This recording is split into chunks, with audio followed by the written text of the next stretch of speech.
Assalamu алейкум, урматтуу менен программасынын көрүүчүлөрү. Мен азыр Ош облусунан Өзгөн районуна карап кетип баратам. Тагыраагы Өзгөн районунун Мырзаке деген аймагына.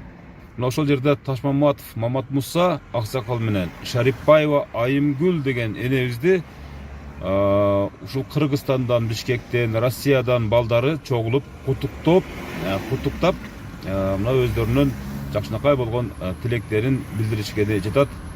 Ошол мүнөттөрдү, ошол секундтарды сиздер менен чогуу бөлүшкүм келип атат. Мамат Муса аксакал 68 жашта, Айымгүл эне 67 жашта экен. Экөө тең, бири англис тили мугалими, бири дагы ушул эл агартууда өзүнүн эмгегин сигирген Мамат Муса аксакал экен. Мына ошол бактылуу түгөйлөрдү, бактылуу ата энени азыр сиздердин алдыңыздарда балдары менен чогуу куттуктайбыз. Андыктан биз менен бирге болуңуздар. Менин программасын көрүп, лайк басып жана катталганды унутпаңыздар.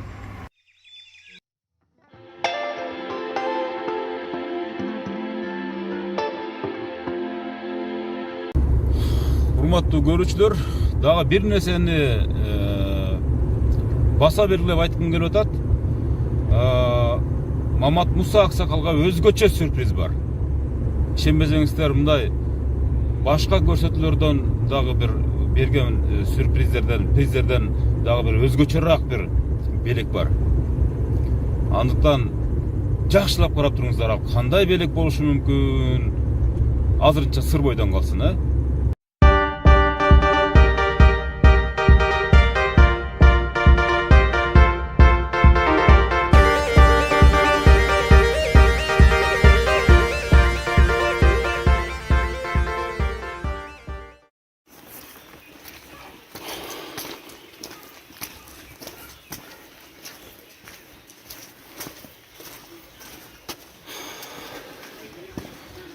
Урматтуу көрүүчүлөр, биз Айымгүл эненин үйүнө келе атабыз. Кандайсыздар? Жакшысыздарбы, дей соолуктарыңыздар? Айымгүл эне сизби? Айымгүл эне сизби? Каякта? Бияктабы? Кире берелиби? Же чыгабы бияка? Бияка чакыра бериңиздер, бери көздөп. Кандайсыздар, жакшысыздарбы? Бул менен программасы.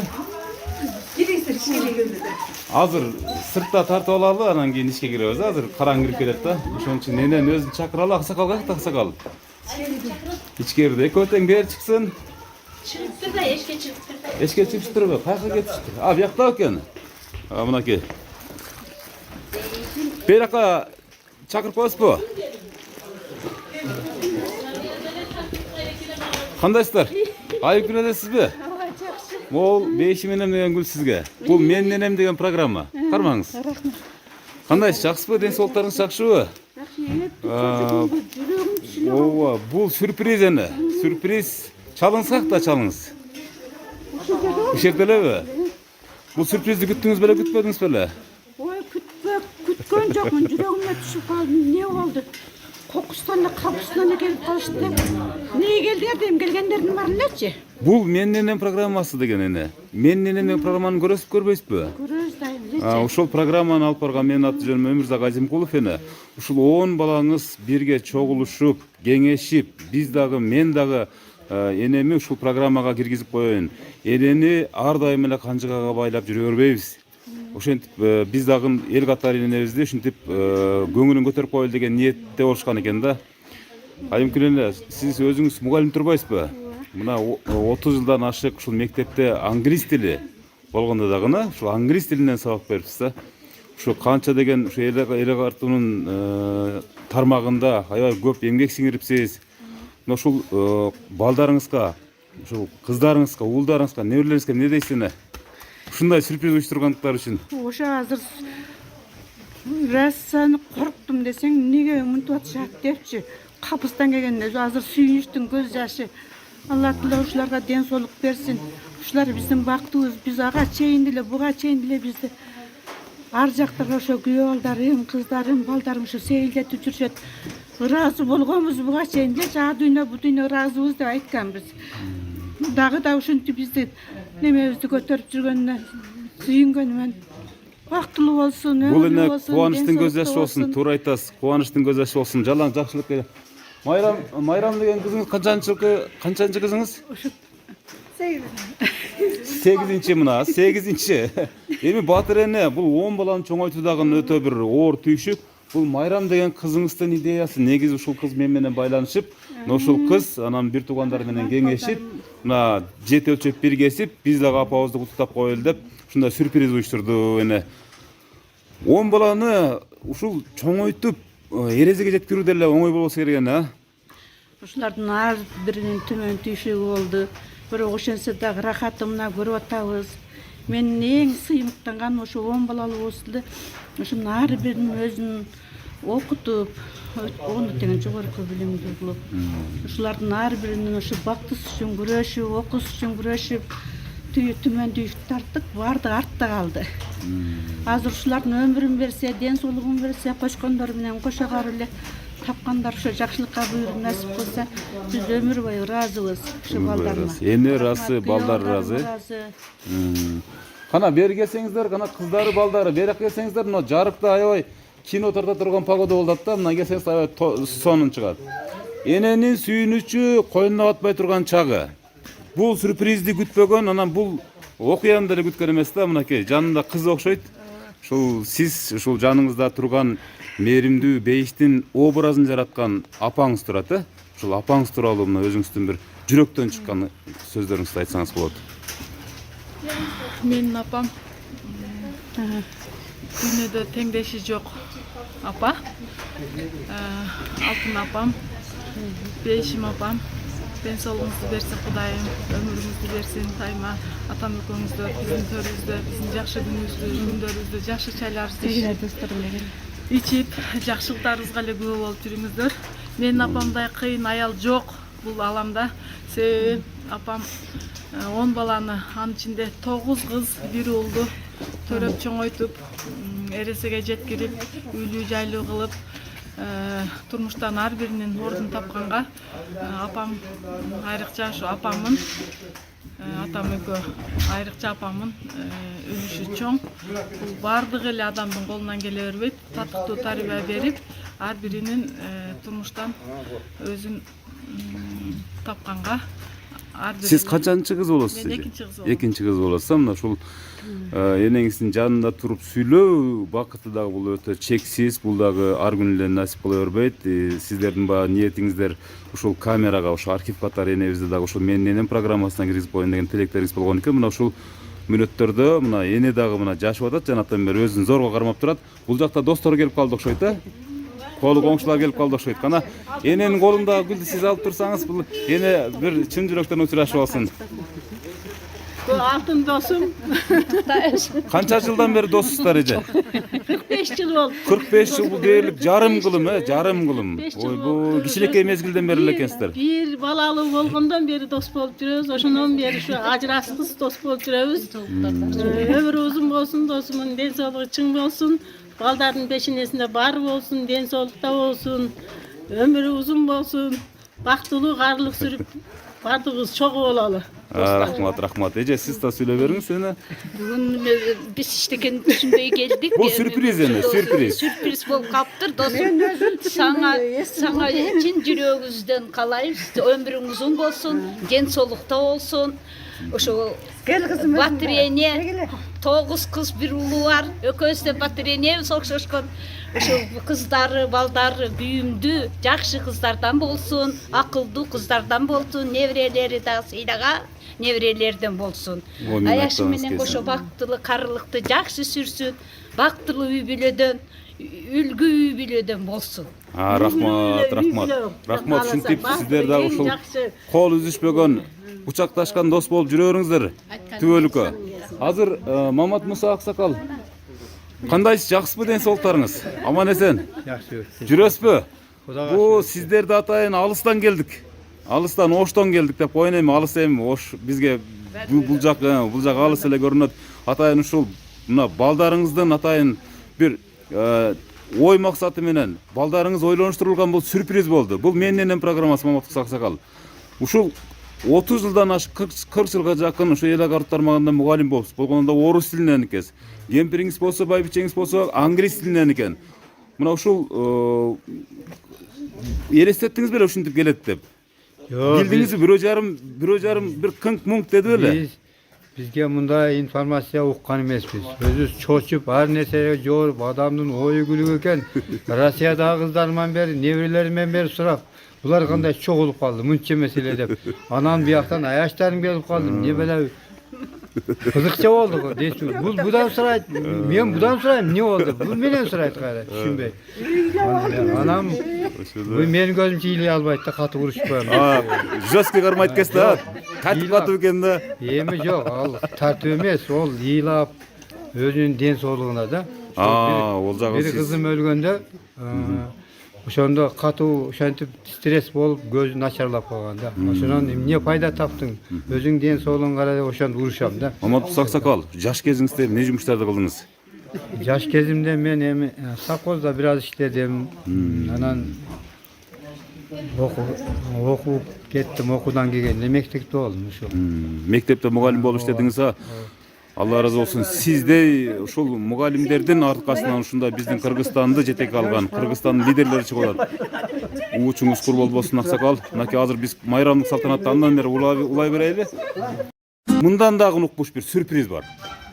Сиздер кандай таасирленесиздер? Эне жанына келсеңиз, чалыңсын жанына келсеңиз. Азыр мындан жок. Сиздер достору бул жакка туруп туруңуздар. Азыр досторун өзүнчө сүйлөтөбүз, а? Сиздер биякта туруп туруңуздар. Жок, токтоп туруңуздар. Мени карап туруңуздар. Мени карап туруңуздар, аякты карабаңыздар. Мени карап туруңуздар. Азыр сиздер эч арканы карабаңыздар. Суранам, беракка туруңуздар, беракка. Арканы эч качан карабаңыздар.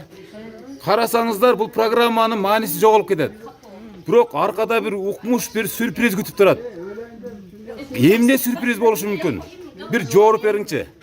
Эмне болушу мүмкүн? Билбейм. Мен кыздарым күтүлбөгөн сюрприз кыла берет. Мен күтпөгөн нерселер болуп кетет. Аны айта албайм эмне экенин. Анда азыр ошол сюрпризди сиздер менен чогуу барып көрсөк, же болсо ошол сюрпризди чакырсак бери гана сюрприз бери келе бериңиз. Беракка туруңуздар, карабай туруңуздар. Азыр бул сюрприз жаныңыздарга келгенден кийин анан карайсыздар, э? Ага чейин карабай туруңуздар. Сураныч, карабай туруңуздар. Мынакей, эми карай берсеңиздер болот мынакей. Бул белек Аксакал. Мына ушул экөөңүздөргө. Мынакей, күлүчү гана, күлүчүн тапшырыңыздар. Аксакал, мына ушул сюрпризди күттүңүз беле? Ушундай болот деп элестеттиңиз беле? Мына бул сюрприз сиздерге. Бул ушул балдарыңыздын, 10 балаңыздын атынан мынакей сиздерге. Белек Аксакал. Кана күлүчүңүздү элдин көзүнчө тапшырып койсоңуз. Аксакалга. Мынакей, Аксакал. Бул ак уну ак жолтой уну болсун. Кут болсун Аксакал. Кандай таасирленип атасыз? Элестеттиңиз беле? Рахмат. Мен мындай таасирлердин көбүн көргөм, ошон үчүн адаттагыдайды көрүп атам муну. Себеби биринчи машина эмес бул, уже 3-чү машина бул. 3-чү жол белек кылып атабы? Бирок мындай кылып белек кылды беле, ушундай кылып? Жок, мындай кылган эмес. Бул өзгөчөрөөк, бул өзгөчөрөөк болду да, бул өзгөчөрөөк болду. Ооба. Кана Аксакалга калпагын кийгизиңиздер. Мынакей эне сиз кандай таасирленип атасыз? Эне бул мына ушундай унаа белек кылып атат. Кандай таасирленип атасыз? Балдарымдын жаны сак болсун, ушу бактылуу болсун. Эч ойлонбогон нерсе. Эч ойлонбосуз беле? Неме?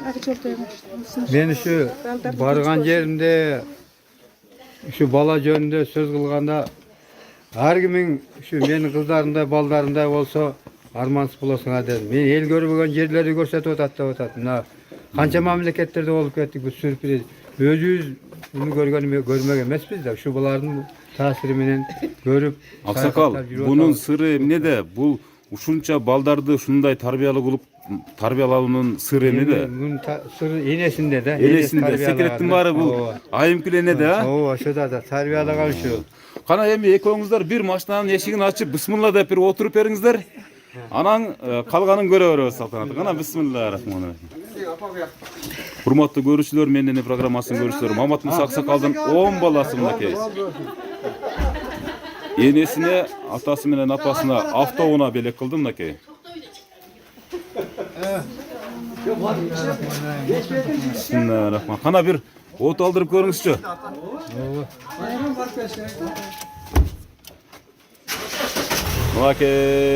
Мынакей от алдырды.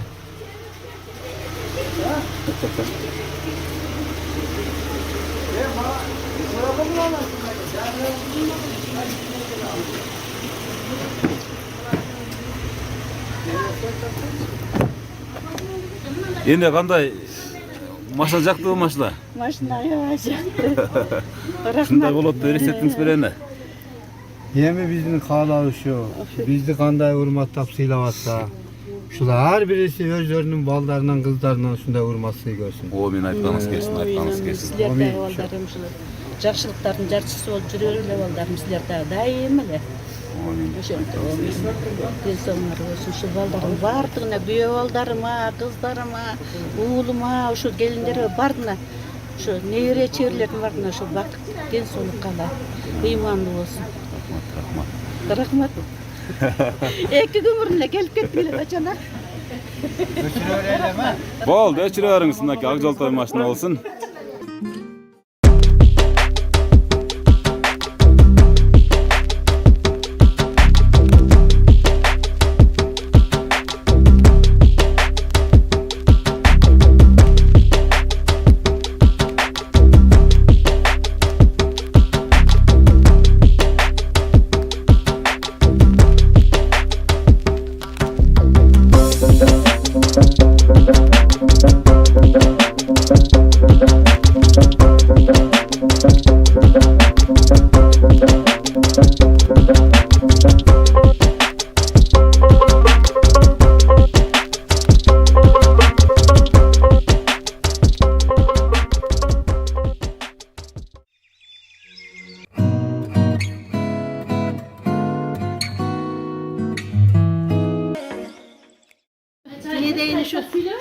Dostum menen şu ayakşıma şu maşina kut bolsun. Den soğukları için bolsun, ömürleri uzun bolsun.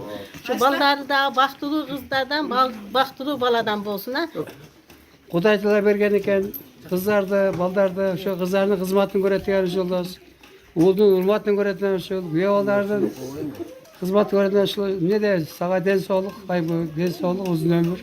Şu baktulu, vatanıma jürörler. Ne de kalar seslerge yaşlılık. Köyde kar bağla şu. 18 yaşta jürörler. Rahmat. Bu yaşar ben dostu. O yaşar bana. Rahmat. Bol bırak. Rahmat. Rahmat. Bolturangnaki ökülüne, ökümete muna bul en sүйүнүчтүү күндөрдүн бири болуп эсептелет. Себеби дегенде менин сиңдилерим, ülkelerim, şu bardığı sizlerde kutuktap oturат. Sizlerge den soğukluk bolsun, ömrüңүздөргө ыбырайым береке берсин. Şu ul kыздардын урмат сыйын ээ болуп эле балпылдаган байбичи, алпылдаган абышка болуп эле үйтүң, утту төрдүн көркө болуп жүрөрүңүздөр. Демеңиздер кутlu olsun, kadarkanızlar. Бул сиз эң кичине баласызбы? Мен эң кичинекей, эң чоң баласымын. Эң кичине, эң чоң баласы. Sürekli tartmaya kaldım ne? Ушул учурдан пайдаланып, ушул сиз ата-энеңизге эмнени каалайт элесиз? Сиздин ата-энеңиз, сиз ата-энеңизди кантип мактайсыз? Ушунча аудиториянын ичине. Макташ. Ушу ата-энем, атамын, ушу атпамын ушу белеги биринчиден куттуу болсун. Ушу күнгө жеткизген Алла Таалага биринчиден чексиз шүгүрлөр болсун. Ушундай жакшы күндөрдү көрүп атабыз. Ушу эжемдердин, бир туугандарымдын жардам менен ушуларды акча топтоп, кече барып Бишкекке барып алып келдик бул машинаны. Барып алып атканда дагы башкача сезимдер болду. Мурда атам мага бир велосипед тандап же машина тандап ушинтип алып келип берсе, анан азыр мен атама машина тандап атам, чыгабы экен деп башкача сезимдер болот экен. Анын сөзү менен айтып бул жерде азыр айтып бере албайбыз. Ушу ата апа ден соолугуңуздар бекем болсун. Эч качан оорубаңыздар. Биз сиздерди аябай сүйөбүз, аябай жакшы көрөбүз. Сиздер үчүн биз бардык нерсени бергенге, бардык нерсени, бардык жашообузду арнаганга даярбыз. Эч качан оорубай, бири-бириңиздер менен ынтымакта ушу биздин сый урматыбызда биздин балдарыбызды, неберелериңиздерди, чеберлерди көрүп, жакшы тойлордо ушу эл алдында эл менен бир болуп ушу жүрө беришти Алла Таала бизге насип кылган болсун. Дагы бир жолу ушу баардыгыңыздарга ушул жерде күбө болуп, айшына-айшталарыбызга, ушу эл журтка, айыл апага терең ыраазычылык билдиребиз. Ушундай келип колдоп коштоп, ушу биздин үйүбүздө конок болуп отурганына чындыгында азыр көп сөздү айтайын деп атабыз, бирок толкунданып айта албай атам чындыгында. Ошо сөздүн баары жогу сөздө эмес, калоонун баары сөздө эмес, жүрөктө демекчи. Ошо жүрөгүбүздөн ушул жерде баарыңыздарга эки дүйнөлүк бактылуулук каалайбыз. Дайыма бар болуңуздар. Рахмат. Мынакей баласы дагы сөзгө чебер экен. Урматтуу көрүүчүлөр, эң кичине баласы эң чоң уулу деп коебуз. Эми жалгыз баласы экен мынакей.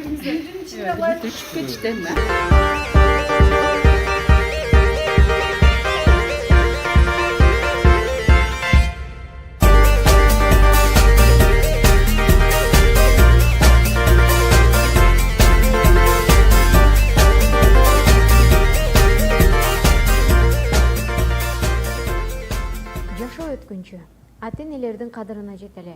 Ошон үчүн бул жөнүндө эртең эмес, бүгүн ойлонолу. Апалардын өмүрү Аллахка аманат.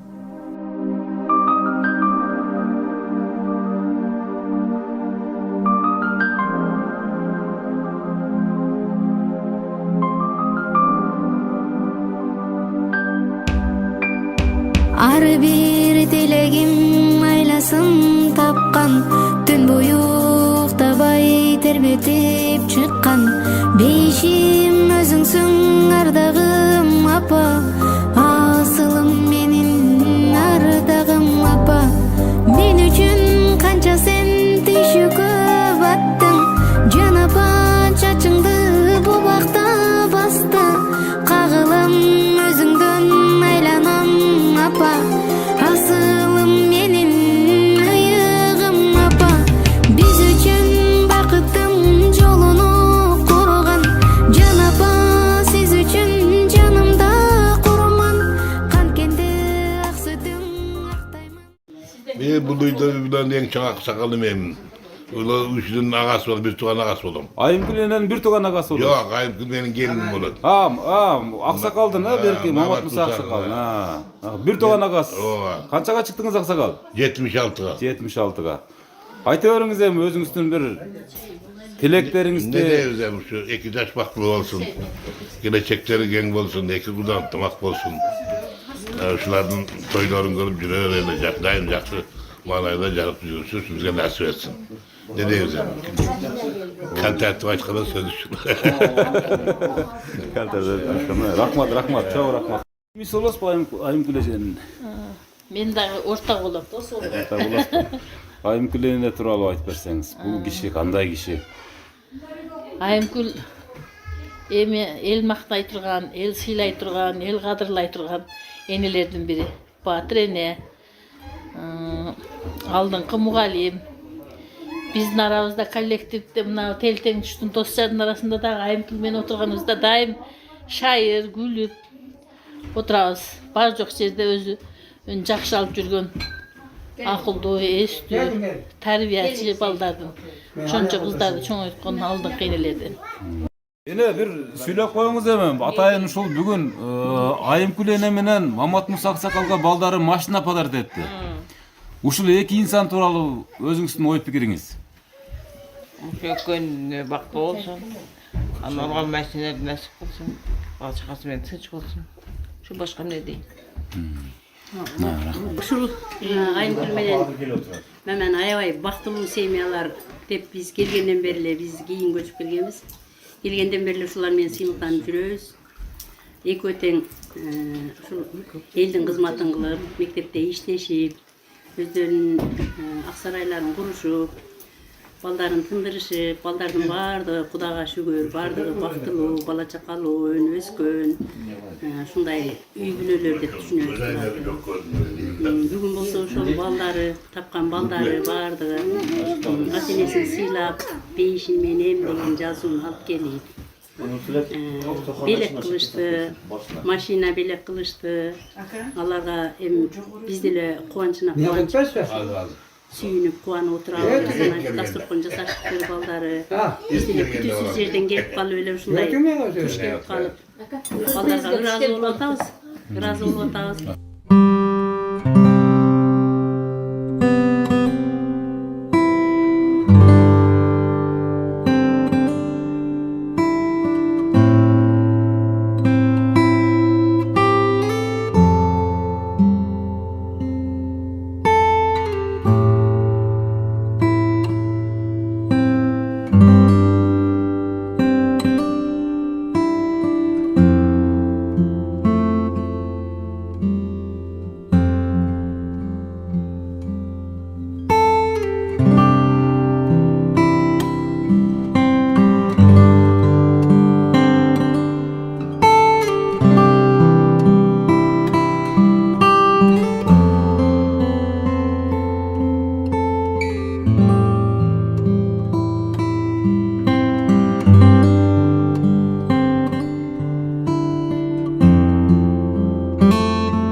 Ушул үй бүлө аксакал эне тууралуу бир ойлоруңуздарды айтканча анан кийин чайды улантып бересиздер, а? Кана? Сиз кимис болосуз? Айта бериңиз. Мен укасы болом. Бир тууган. Почти бир тууган. Почти бир тууган. Агынын балдарыбыз, а? Атаңа фамилия Тамам фамилия балдарыбыз. Экинчи атам, экинчи апам окуган. Болду, ушул элеби? Aka машинаңыз құт болсын. Мұрнына айтып қойыңыз. Өзü bilmeyeni kaç tane ayıp olsun. Құттықтаймын ака. Машинаңыз құт болсын. Машина емес ол, ой, сатсам сен билесің, өңден арат болу. Эне сизчи? Кана, энелер интервью алайлы эмне? Айым күнүнө Мамат Аксакал тууралуу. Жеңе насип болсын машинаны сатып. Агай, эжеке бирге чогуу иштегенбиз көп жыл. Анан азыр кудактарыбыз, эки неберебиз бар ортодо. Ушулары акабыз, эжебиз, абжебиз болот. Ушу машина кылып болсун. Жолтой машина болсун, дагы неберелер көбөйсүн, ушу балдар, кыздар бактылуу болсун. Ушул сизге сюрприз кылган ошо кыздар, нур тилек бактылуу болсун. Ошолордун өмүрлөрүн берсин. Бактыларын берсин.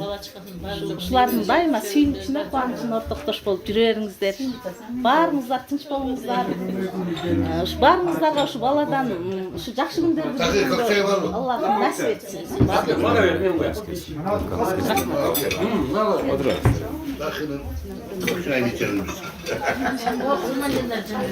Урматтуу көрүүчүлөр, Айым Күлүнө менен Мамат Аксакалдын бул атайын буйрутма менен келди да? Буйрутма менен келди. Кой бериңиздер мынакей. Бул эмне деп аталат бул? Ташкордо. Ташкордо. Атайын ушул күндүн урматына заказ кылдыңыздар, а? Ооба.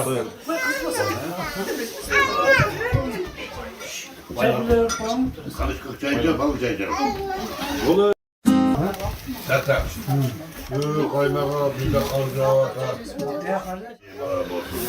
Не дейт ушул үйдө тарбияланган кыздарга кош кошуп ушул үйгө бүгүн машина келип отурат. Ушул машиналар кут болсун атабыздын. Ошо ден соолуктары чын болсун, өмүрлөрү узун болсун. Эл катынын отличниктери көпөйө берсин. Ошо ушул айылдын 70% жаштарын тарбиялап элежеге жаткырган мугалим ага эжелер. Ошо ден соолуктары чын болсун дагы бир жолу. Айтканыңыз келсин, айтканыңыз келсин.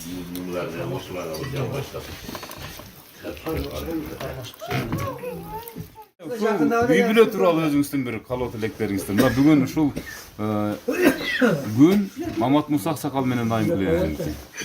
Бул кайнагам жеңем болот. Булар айылдын, Адыр айылынын алдыңкы лидер адамдары десем болот. Ушун балдарына, уулуна, кыздарына, уулуна чоң рахматымды айтам. Ушуларды сыйлап, мынантип көңүлдөрүн көтөрүп, канча жерлерге барып ойнотуп, көрбөгөн жерлерди көргөзүп келип атат. Баарыбыз айыл боюнча буларды сыйлайбыз, урматтайбыз. Үлгүлүү үй бүлө. Үлгүлүү үй бүлөлөрдөн ушулардан биз үлгү алабыз. Дагыям мындан нары төрдүн көркү болуп, балпайган байбиче абышка болуп жүрө берсин биздин арабызда. Амин, айтканыңыз келсин. Амин, айтканыңыз келсин. Балдарына рахмат айтам. Сиз да сүйлөдүңүз окшойт да? Сиз дагы ушул өзүңүздүн бир тилектериңизди айтсаңыз болот бул үй бүлө тууралуу. Сиз Мен келини болом. Келини болосузбу? Мен келин болом, бирок мен өзүмдү келиндей деле мынтип кабыл албайм. Бир туугандардай эле болуп анан биз абжем менен жездеми ушул тарбиялаган кыздарын баарыбыздын балдарыбыз ошондой болсо экен деп тилейбиз. Ошондой тилек кылам мен лично мен. Буларды биз эле эмес, баардык адыр эли сыйлаган үй бүлө, үлгүлүү десем болот. Биз сыймыктанабыз. Ең негизгиси мен алдымда сүйлөгөндөрдүн бүт баары жакшы сөздөрдү айтса керек. Мен ага күбө болдум, 2-3 сөзгө күбө болдум. Мен бул маманака кудам менен айым эже кудагый менен 90-жылдан бери мектепте бирге иштедик. Анан мен бул кишилердин бала чакасын толук окуттум. Бул кишилердин артыкчылыгы ушу балдары, кыздарынын бүт бардыгы өз жашында эмес, 1 жыл же 2 жыл баштап тарбия алышты. Бул үй бүлө действительно айылдын авазы десек болот, үлгүсү десек болот. Бул үй бүлөдөн ошол мектепте алтын медаль менен бүткөндөр бар. Ушул үй бүлөдөн кызыл диплом менен бүткөндөр, аспиранттар бар. Эми бардык нерсени айтса жарашат булар.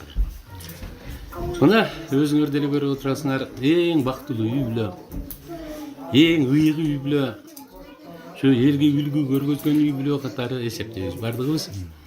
Анан бардык эле инсандардын балдары ушундай болсо деп тилесе керек. Ошо не дейбиз? Мына бактысы башынан чоң. Жер шарынын бардыгында болду десе жаңылбайбыз чагында бул кишилер. Бардык жерге барып келишти. Жашында ушу балдарды багып кичине мээнет кылган экен, эми мына раатын көрүп атышат. Менин оюмча булардан өткөн бактылуу адам жок болуш керек. Ошо дагымдан кийин дагы Кудай таалам өмүр берсин, жакшы күндү көп берсин. Дайым ушу жүзүңөрдөн күлкү кетпей, ушу жакшы күндөрдүн көөсү болуп жетелешип жүрө бериңиздер. Мен ошо эжекенин үкасы болом. Дедебиздеми, жездемен, абжеме бардык жер шарын көрүштү. Будан буяка карлыктын доорунда сүрүп атышат, Кудайга шүгүр. Баары жер шарын кыдырып чыгышты. Будан кийин дагы ошо кыздардын урматын көрсүн, небере чеберелерди көрсүн. Şu bizim törümüzden korku olup жүрерсин. Bugün bizim akemizin үйünde çoğun kuvançlık oldu. Biz Kabustan okuduk. Bu biz için de sürpriz oldu. Yani akemden jengem şol kızlarından, ballarından köp жылдан beri жақсы урматсайды көрүп келатат. Бүгүн дагы Кудай кааласа ошол кыздар, балдар акебиз менен эжебизге ак тулпарды мингизип атат. Бул жакшы нерсе. Анан мен айтайын дегеним, бул адамдар ошондой сыйга татыктуу. Анткени 9 кызды, 1 уулду чоңойтуп, тарбиялап, алардын бүт бардыгына жогорку билимди берүү бардыгы ата эненин колунан келбейт. Мен ойлойм, ошон үчүн бул адамдар дайыма ушул балдары менен кыздарынын сыйында, алардын төрүндө сый көргөнгө татыктуу адамдар. Айымкүл эненин күйөө баласы болот келсе, ошол кайненеңиз тууралуу өзүңүздүн жүрөгүңүздөн чыккан бир 2-3 ооз сөз. Мен эми бул үйгө дейин эми күйөө болуп келгениме 6 жыл болуп калды. Анан кайнатам, кайненем менен мындай булардын балдары деле, кыздары бардыгы ачык айрым, шайыр ачык. Ушундай көңүлдүү ушундай адамдар да. Анан мен деле ушундай эле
ээс болуп отурушат.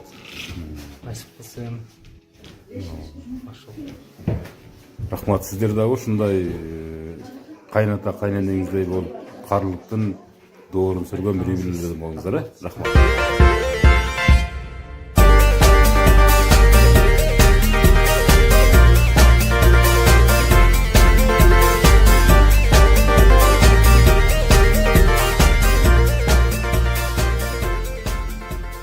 Бейишим, берекем, беделим апам, бакытым, байлыгым бардыгым апам.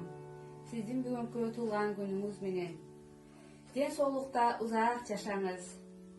Кудайым ар бир күнүңүздү бактылуу, бейпил кылып жаратсын.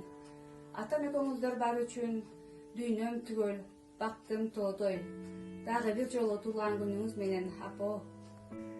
6000 сап ыр жазмакмын сиз үчүн. Эгерде мен акын болуп жаралсам, 6 кылым жашоо берип коймокмун. Эгерде мен алтын балык болуп жаралсам. Асылымсыз, ыйыгымсыз, таң чолпонумсыз, дүйнөдөгү жарык чачкан айымсыз, күнүмсүз, эч нерсеге алмаштыргыс кымбатымсыз, бейишимдин ачкычын таманыңызга салып алып басып жүргөн периштемсиз апа. Асыл апа, өмүрүмдүн тумары, бир өзүңсүң ырыскымдын мунары. Сенсиз апа бир тыйынга арзыбайт, бул жашоонун мага бир да жыргалы. Апама мен алтын күмүш сыяктуу белектерди берип жүрөм, колуман келишинче. Бирок ар бир апага баладан эң баалуу белек бул баласынын турмушта жетишкендиктери. Апамдан алган талим, тарбиянын негизинде, дем күчтүн, мотивациянын негизинде мен мектепте алтын медаль менен аяктап, медицина факультетин артыкчылык диплом менен бүтүрүп, областтык төрөт стационарында бөлүм башчы болуп эмгектенип, областка башы көрүнгөн акушер-гинекологдордун катарын толуктаганым бул апама жасаган баалуу белегим деп эсептейм. Албетте, апамдын көп мүнөздөрү мага жагат. Бирок мен өзүмдү апамдын мүнөзүнө эмес, көбүрөөк келбетине окшоштурам.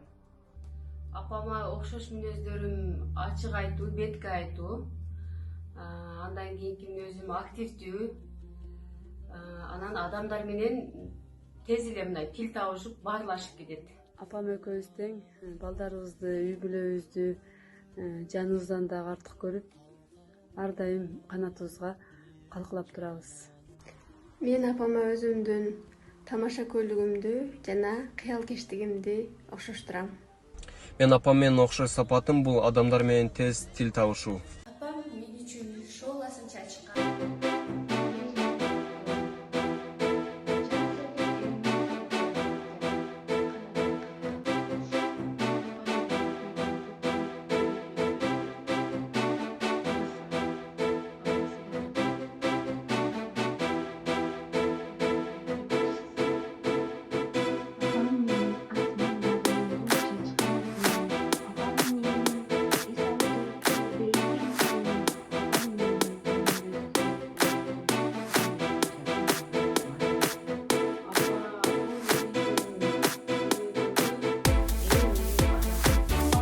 жаккан өзгөчө сапаттарынын бири апам өтө чечкиндүү. Ар кандай кырдаалга жараша туура чечим кабыл ала билет.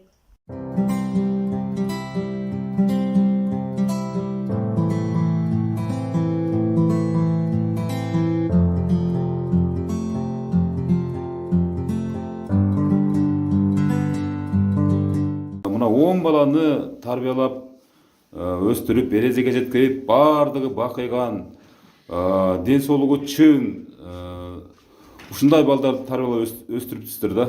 Мына ушул балдарды тарбиялоодо кандай бул сыр бар? Эмне сыр бар? Башкаларга мына өзүңүздүн айылда жашаган дос жолдошторуңуз биз ушул үй бүлөлөрдү үлгү катары тутабыз деп сыймыктанышат экен да. Bunun hiç kanday sekreти yok. Балким сиздин ата-энеңиз ушундай бир сизди жакшы тарбиялагандыр. Ушул ата-энеңиздер тууралуу айтып берсеңиздер. Ата-энем карапайым кишилер болгон. Анан негизгиси мага ишенишкен да. Мен кандай жүрсөм, турсам дагы эч кандай ограничение болгон эмес. Жашыман ар нерсе кылгам, бирок чектен чыккан иш кылган эмесмин. Ошону жашымдан эле мен ишеничке, ата-энемдин ишеничине ээ болгонмун да. Анан bu kızlarda tarbiyalada dele sekret yok, bu bardығы enesinden. Şu apası atan gelet at, atan mınan tet dep baldardı tarbiyalap korkutup turat ele, şu meni sıylagan oşol. Men bularga hiç kanday bir yaman söz aytıp aytılım. Düşünüyorlar apasının görsetmesi arkalı meni korkup duruşat. Anan korkup kılıp atsa anan men bir temede aytılım da. Okuda kalığanday талабын аткарууга биз мажбур болот элек. Мынаны алып келсе окуу үчүн баардыгы камсыз кылат элек. Ошон үчүн мектепти баардыгы 5 менен 4 алган окуучум болгон жок. Кыздарым деле, багам деле. Ошон үчүн мектептин тарыхында биринчи алтын медаль үчүн менин кызым бүткөн. Ал медициналык окуу жайындагы кызыл диплом менен бүткөн. Жанында турган кыз. Бизде очный окуган кыздардын бардыгы диплому кызыл да. Анан заочный бүтүп калгандарды кандайдыр себептер менен болсо окуу жагынан аябай жакшы окушту. Бизди уят кылган жок да, паланчанын эжекенин кызы, паланча агайдын кызы дегендей болуп. Мен бардыгы аялман ошо деп ойлойм мен. Мына ушул абышкаңыз айтып да, мына ушул атаң келет окуй мынт келе тигинт келе деп коркутуп тарбиялады деген бир өзүнүн бир сөздөрүн айтат да. Мына чындап эле ушинтип тарбияладыңызбы? Анда кыздардын баары абышканы жаман көрүп калган жокпу? Албетте тамаша, бирок сиз дагы ушул сөзгө кошумчаласаңыз. Мен кыздарыма бир көз карашым эле апа сиз жакшынакай күлүмсүрөп турсаңыз сонун көрүнөсүз. Анан кийин көзүңүз мынантип эле биз бардыгыбыз коруп калат. Көзүм эле мынантип коет элем. Киши келсе эле мынтип койсоң дасторкон таяр болуп калат эле.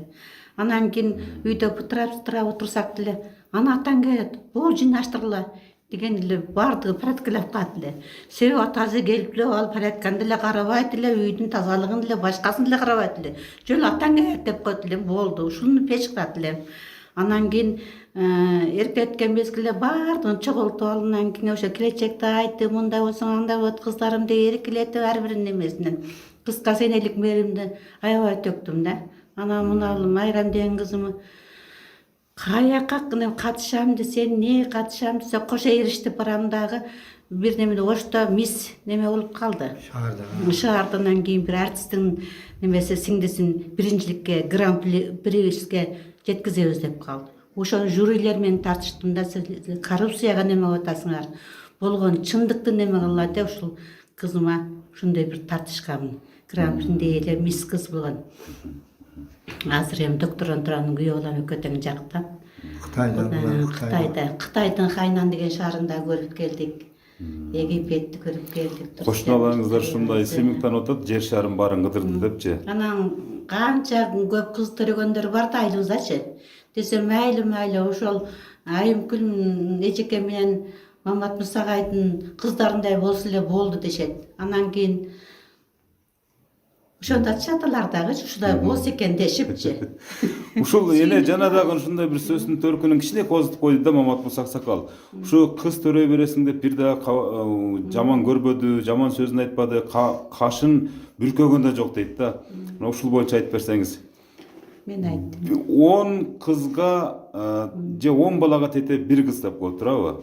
Мына кыздарыңыздын баардыгы жакшы жигиттер, мына пешенелүү жигиттер, бактылуу болуп жашашып жатат. Мына ушул дагы ушул сиздин дагы бир салымыңыз бар да. Менби? Эми чындыгында ушундай учурлар болгон. Ака үкөлөрүм деле башкага үйлөнбөйсүзбү? Силер кандай бул төрөп түшүп атса, мен төрөбөй койсо үйлөнсөм болот эле.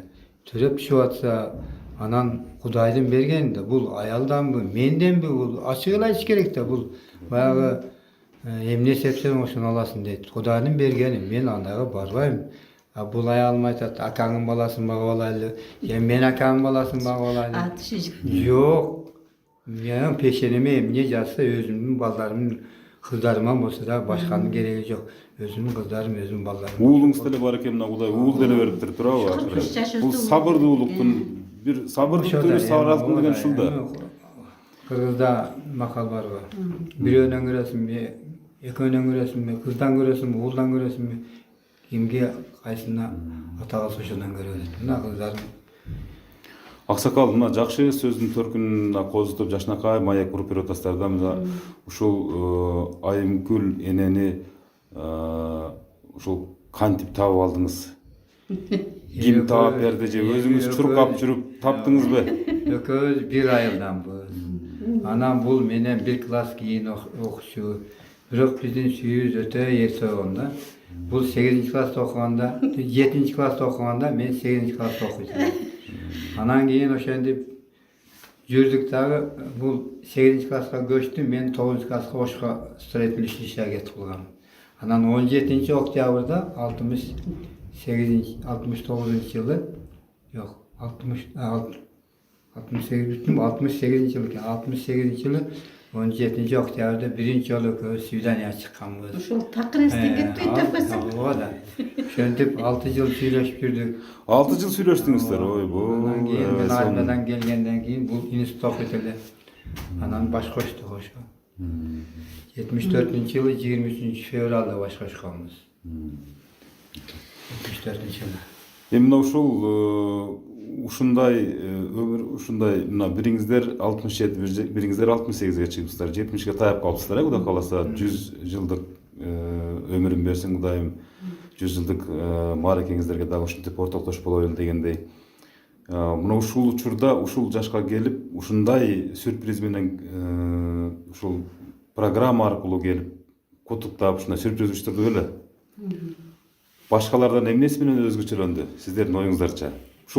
Ушул сюрпризди негизги идеясы мына ушул Майрам деген кызыңыз мага чалып, өзүнүн аябай сонун идеяларын ортого таштап, бирок биз убагында аябай сонун нерселерди ойлонуп, максат кылдык эле, мына азыр мына ушул секундтар ишке ашып отурат. Ушундай болду беле деги эле өмүрүңүздөрдө? Эми сюрприздер айтып атам го. Сюрприз булар көп кылган. Биз ушунун арасынан кандай болду, арасынан? Биринчи Египетке путевка алып жөнөткөн. Биз күткөн эмеспиз аны. Болду. Ошол жылы бир 5 жылкы жоготуп урут атканмын да. Ата стресс болду, аны издеп, муну издеп кыйналып. Эми 60 жыл болуп калды ошондо да. 60 жылдык тойду да жейиштиң. Барып дем алып келдим деп ушулар жөнөткөн да. Анан барып мен адамдарды Египетке де нары еврейлерге өтүп кеткен Иерусалимге барып көрүп келейинчи. Еврей дүйнөлүгө даңкы чыккан мамлекет кандай болду экен, жери эли кандай болду экен деп аяк өтүп келдим. Анан кийин Турцияга бардык. Анан Кытайга барды ушу кызым. Чыгылып көп жерлерди көрдүк. Кудай ушулардын айтканы менен ушулардын несине. Жакын эле Сочиден келдик. Питерде болдук, 2 жума.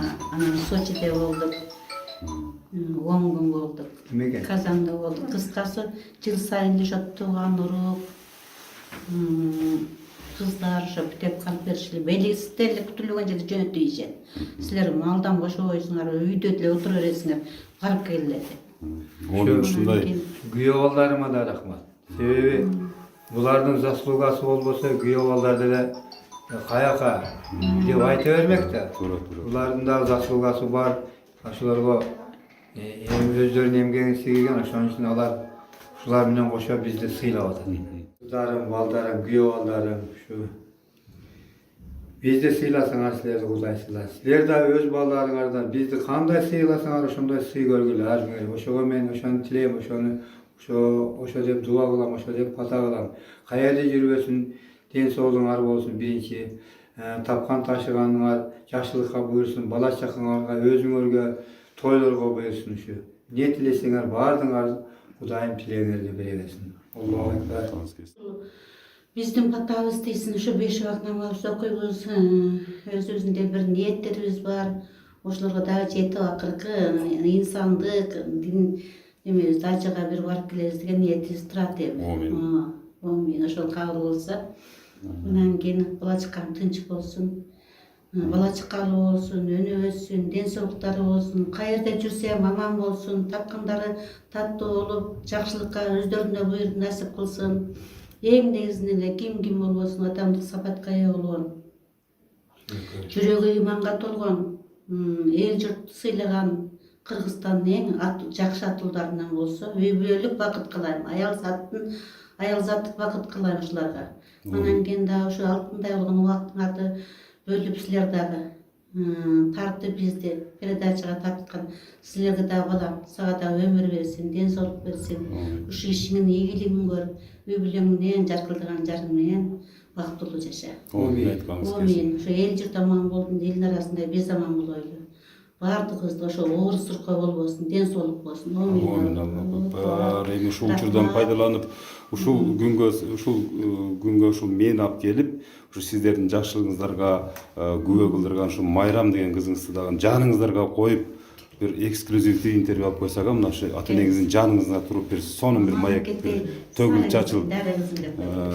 Бул кызыңыз аябай аракетчилдиги деги эле сыртынан көрүнүп турат. Мен дагы айламын кетирип, бүгүн тартпасаңыз болбойт, менен апам эртең маскага көчүп кетет, бүрсү күн маскага көчүп кетет деп мындай аракеттерди тоодо кылган кызыңыз мына Майрам карындашым, мына айтсаңыз, мына жаныңызда, кашыңызда ушул секундтарда ата энеңиз отурат. Мындан өткөн бактылуу көз ирмемдер жок болуш керек. Сиз үчүн ушул секундтарда, ушул күндөрү турабы? Мына сиз да эне болуп, мына турмушка чыгып, мына сиз дагы бала багып аткан учуруңуз экен. Сиз ушул эки адам тууралуу бир элге журтка бир мактаныңчы кантип мактана аласыз? Сиздин ата энеңиз, сиздин эмнеңиз? Негизи бул жашоодо идеалдуу адам болбойт деп айтып калышат, бирок мен үчүн идеалдуу адамдар бар да. Бул менин атам жана апам. Себеби ушулардын тарбиясы менен, ушулардын дүйнөгө болгон көз карашынын, таанымынын, кругозорунун кеңдиги менен, мээрими менен ушунча 10 баланы, 9 кыз, 1 уулду тарбиялап өстүрүп, тим болбостон булар коомду дагы орду аябай чоң деп билем да. Себеби атам, апам экөө тең ушул айылыбыздагы мектепте билим берүүгө абдан бир зор салымын кошуп, экөө тең билим берүүнүн отличниги наамын алышкан. Ошондой эле бир топ окуучулардын чет тилге болгон көз карашын ачты десем болот да. Чет тилин үйрөтүп, бири орус тилин, бири англис тилин үйрөтүп, азыр окуучулары мындай чалып, көчөдөн көрүп калса, башка шаарларга барып калса, эжеке, агай деп аябай сыйлап, сиздер англис тилин үйрөтүп койгон экенсиздер, орус тилин. Россияга көбүнчө барганда агай орус тилин жакшы окуп элеңиз, убагында окуп койгон экенмин, пайдасы тийип атат деп ыраазычылык айткан окуучулар бир топ да. Анан кийин аял киши үчүн үй бүлөнү дагы, карьераны дагы алып кетиш кыйыныраак деп коет да. Ошону апам ошо кыйынчылыгына карабай, ушул карьерасындагы, үй бүлөдөгү ордундагы мындай мыкты деңгээлге көтөрө алды деп эсептейм да. Ошон үчүн ушул эки адамды аябай идеал тутам. Жашоомдо кандайдыр бир мындай чечилбеген же болбосо кеңеш сурай турган учурлар болгондо ар дайым атама апама кайрылып ушулардын кеңешин акылын насаатын угуп жашоодо өз ордумду таап келатам десем болот. Анан кийин балам балалуу болгондо билесиң деген сөздүн кадырын аябай жакынкы 8 айда да кызыма 8 ай болуп калды да аябай сезип келатам да ар күн сайын атам дагы апам да бизди ушинтип чоңойгон экен да ушинткен экен да деп ушинтип мээрим төккөн экен да деп күнүгө ушуларды ойлойм. Кызымды көргөндө эле ата энемди мени да ушинтип чоңойткон экен да депчи. Анан бул сюрпризди даярдаганга бир тойлуу убакыттар кетти.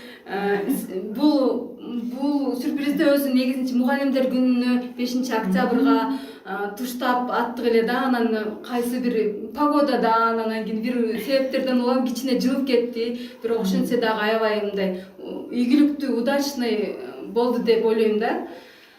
Анан кийин ушул Кудайдан суранарыбыз эле ошо атам апамдын ден соолугун бекем кылсын, өмүрлөрүн узун кылсын, балдарынын, небере чеберелеринин жакшы күндөрүн көрсүн деп эле тилейбиз. Күн түнү элечи. Булай ушундай тилектериңиз орундалып, сиз дагы ушул жаныңызда отурган, кашыңызда турган атаңыз менен апаңыздай бактылуу бир карлыктын доорун сүргөн бир үй бүлөдөн болуңуз деп тилек кылалы.